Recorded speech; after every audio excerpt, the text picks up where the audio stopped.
सोलापूर महानगरपालिकेतर्फे सोमवारी सकाळी प्रभाग क्रमांक 3 मधील ढोरगल्ली येथे स्वच्छ सर्वेक्षण 2025 मोहिमेअंतर्गत जनजागृतीपर अभियान राबविण्यात आले।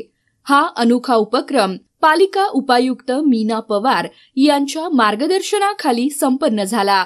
या प्रसंगी मुख्य आरोग्य निरीक्षक बाबासाहेब इंगळे, आरोग्य निरीक्षक शुभम रणखांबे व मुकेश बद्दूरकर, स्वच्छतादूत श्रद्धा कुलकर्णी व आनंद मगर यांनी प्रभागातील नागरिकांना कचरा विलगीकरणाविषयी अनमोल मार्गदर्शन व सूचना केल्या। आपल्याला भाजीला जाताना कापडी पिशवीच घेऊन जायची आहे, तर हे सगळं काय धोकादायक आहे प्लास्टिक पिशवी। पण आपण जर 3 प्रकार जरी वेगळे करून दिले, ओला कचरा, सुका कचरा आणि जो घरगुती घातक कचरा आहे तो जरी महानगरपालिकेला वेगवेगळा करून दिला, तर महानगरपालिका त्याचं काय करते, ओल्या कचऱ्यापासून कंपोस्ट खत बनवते आणि तो जो ओला कचऱ्याचं कंपोस्ट खत होईल त्यापासून काय करते महानगरपालिकेच्या गार्डनला घातला जातो।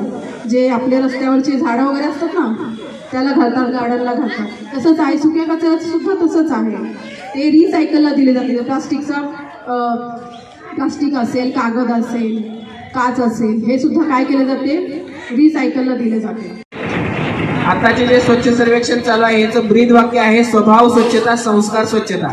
आपल्या स्वभावामध्ये, आपल्या विचारामध्ये, आपल्या आचरणामध्ये स्वच्छता पाहिजे। निसर्गाला जपण्याची सुद्धा आपल्याकडे तळमळ पाहिजे। त्यावेळेस आपण लहान लेकरांना तसे संस्कार देऊ शकू। लहान लेकरांना जर संस्कार चांगले दिले तर येणाऱ्या पिढी आपली स्वच्छतेबद्दल जागरूक राहील, त्यांचं आरोग्य चांगलं राहील। नाहीतर हे कचऱ्याचे ढीग वाढत वाढत जातील आणि पुढच्या पिढीला सोलापूर शहराच्या आजूबाजूला कचऱ्याचे डोंगर बघायला भेटतील। ओला व सुका कचरा, घरगुती घातक कचरा, घरगुती सॅनिटरी कचरा, ई कचरा तसेच प्लास्टिक कचरा याबाबत पोस्टरद्वारे माहिती देण्यात आली। प्लास्टिक बंदी जनजागृती अभियान राबविले। आम्ही स्वच्छाग्रही असा संदेशही देण्यात आला। या स्वच्छ सर्वेक्षण 2025 मोहिमेतून प्रदूषणमुक्त व पर्यावरणयुक्त वातावरण निर्मिती करण्यात येत आहे। त्यामुळे स्वच्छ सोलापूर, सुंदर सोलापूर होण्यासाठी मोठा हातभार लागणार आहे। या उपक्रमास नागरिकांचा उत्स्फूर्त प्रतिसाद मिळाला।